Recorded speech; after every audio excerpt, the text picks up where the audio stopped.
নিজের বাড়ি থেকে গ্রেফতার মিনার মণ্ডলকে বৃহস্পতিবার সিউড়ি আদালতে তোলা হয়। বুধবারই অনুব্রত মণ্ডলের ঘনিষ্ঠ ব্যবসায়ী টুলু মণ্ডলের আত্মীয় মিনার মণ্ডলের বাড়ি থেকে প্রায় 28.5 কোটি টাকা উদ্ধার হয়। সঙ্গে মেলে 15 কেজি সোনা। রাতভর চলে সিজার লিস্ট তৈরি কাজ। এদিন সকালে ট্রাঙ্ক ভর্তি সেই টাকা এবং সোনা বাজেয়াপ্ত করে নিয়ে যান তদন্তকারী আধিকারিকরা।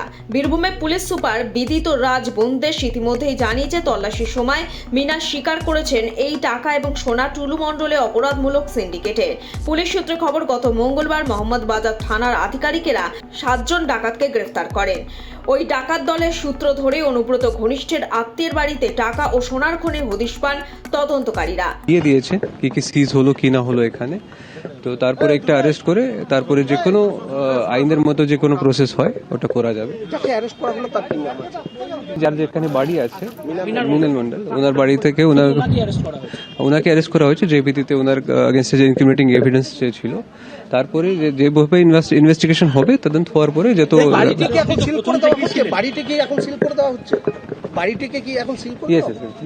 মোটামুটি যেটা সার্চ এন্ড সিজতে পাওয়া গেল ওটা সবাই জিনিস সিজ করা আছে অলরেডি।